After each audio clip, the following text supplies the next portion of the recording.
Well, I mean, I'm confused, but then I guess it's an MCU show, so what else is new? This is SquishiVision. I'm about to give my immediate reactions to episodes of Loki: Glorious Purpose, the premiere of Loki, one of I think probably the most anticipated Marvel show um from this year on Disney Plus.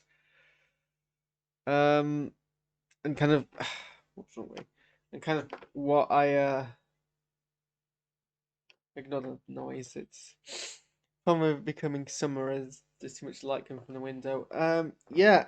So this is me going to try to give my thoughts. I'm not entirely sure what to think of it. So let's go for the plot. Maybe that'll help trigger some thoughts. So we basically kick off from Endgame, from the time heist, and see select a couple of clips, and then we essentially jump from when Loki disappears into where he disappears to, and he, in a scene which I'm pretty sure is directly inspired by Iron Man, appears over a desert and crashes into the sun. He immediately tries to subjugate some Mongolian people, but immediately the TVA arrive. He's like, forget this, let me see what the TVA is doing, and then they pretty easily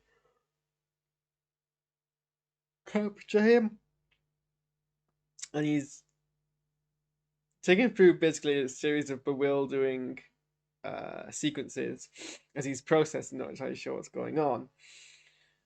Um, and eventually he gets put on trial after the TV is explained. But then Mobius is like, we need this guy. So they're like, then the rest of the episode is basically interrogation, this interrogation room where he basically asks him a bunch of questions. Then he escapes, finds out how like powerful TVA is because it is basically using Infinity Stones as trinkets.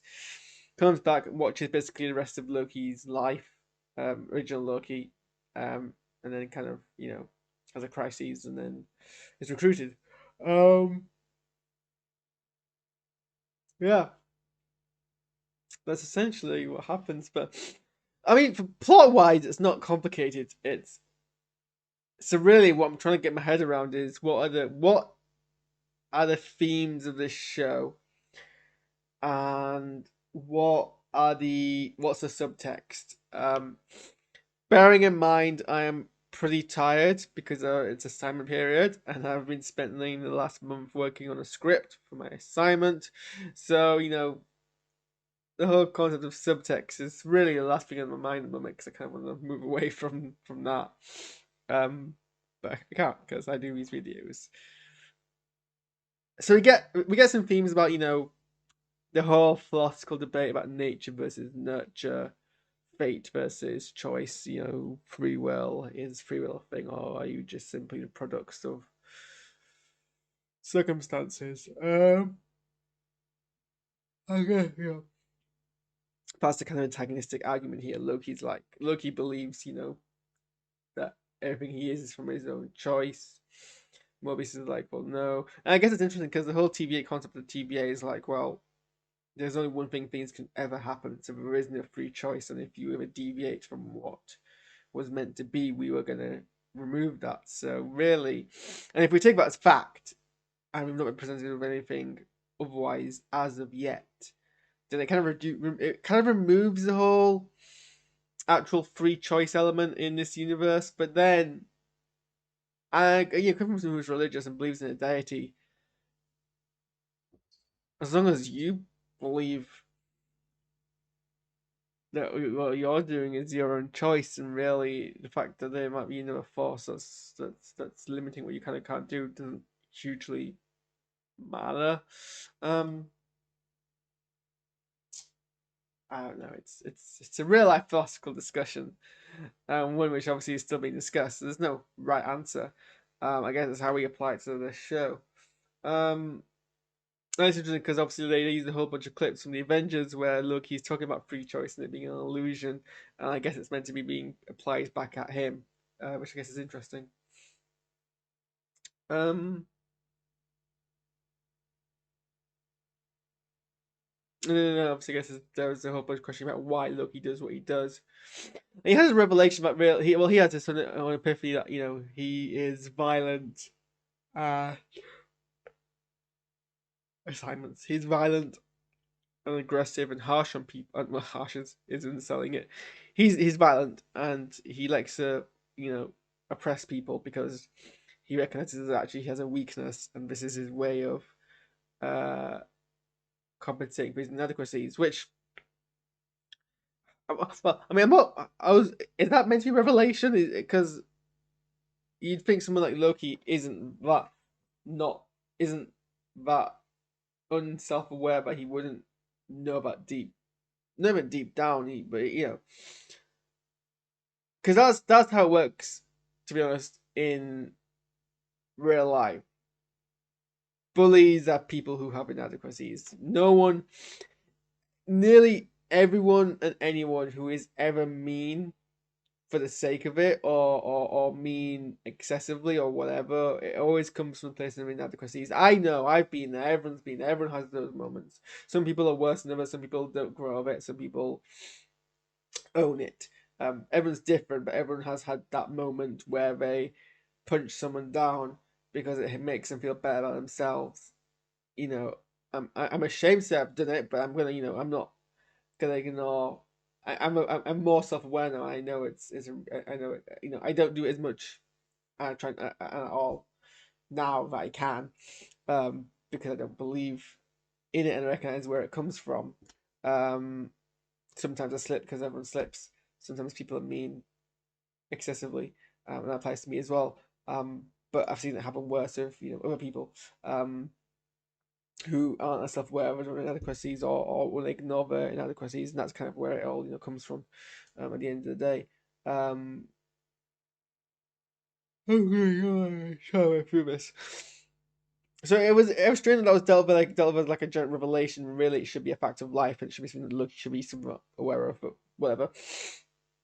It was nice that it was discussed. It was nice that it was said so explicitly on TV. Hopefully, it rings some bells in some people's ears. Um, what do I do to get rid of this thing behind my back? Maybe if I close my curtains. Whatever.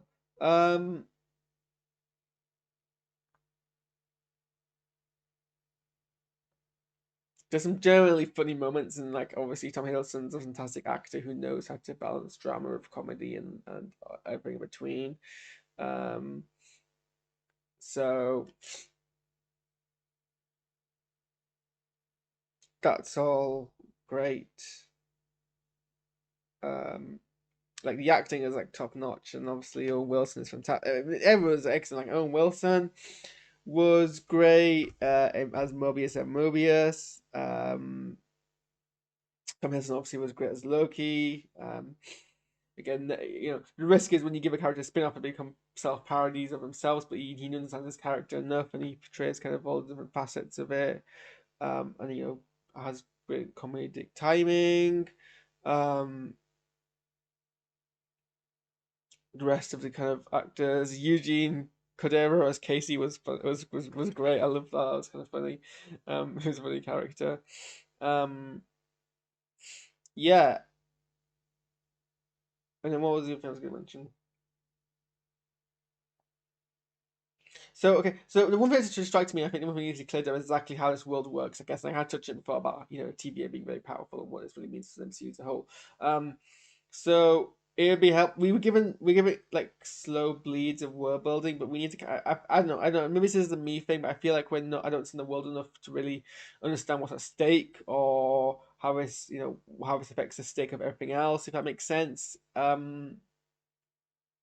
So I think in the episodes that needs to be explained to me. Otherwise, I'm gonna be too. My brain's gonna be too distracted by, well, how does this affect this, and how does this affect this, and how does this work, and all that. Because I still really understand, what the TV actually do. Like, so if they'd gone through their plans and reset Loki to the branch timeline and how that branch timeline was meant to work, then what does he just like not? Does he just pick up Tesseract and choose not to act? Does something else intervene? It does not. That thing was confusing me. That's not really explained. And it's like, well, then, so are you allowed to have like? So are you allowed to have some branches in certain spaces, but not two bigger ones? Is that where the too big a branch was? I think that's meant to be the implication anyway. And then there was a giant twist at the end, but actually the person that they're chasing, which I wouldn't have guessed, is actually Loki himself, which I think is great. It has a great plot twist, and I'm super excited to see where that leads. So that's my thoughts. I'll keep it nice and concise because I know I tend to babble and then lose kind of the coherency of my argument. But also the set design was great, the aesthetics was great. I love that short cartoon segment, which is like something straight out of 90s, 80s Marvel cartoons that was beautifully animated. I don't know if it was actually hand drawn or artificially hand drawn, but that whole Miss Minute segment was like just art. And like the set design of the entire place was great. I love the whole hologram aesthetic. Interesting that they bring up some certain things and then they don't. They bring up Coulson and then they don't mention obviously Coulson doesn't actually die. But I suppose I can get away with that and mention other stuff. Agents of Shield is always going to be canon. No one's going to persuade me differently. I don't care what anyone else says. Yeah. I guess we see some more world building and see how we go from there. But I think it's not a strong start. But certain things make up for it, and yeah, we'll see what goes next. So let me know what you think, and I'll see you guys next week. About to do. Time on. I'm about to do a. I'll do it now. I'll do a watch through of the Space Jam Legacy 2 trailer because that's just dropped today. So whilst I've got my setup, we'll do that. So give me some time to give me some thumbnails, and I'll be back up in that 5 minutes. So we'll see you then.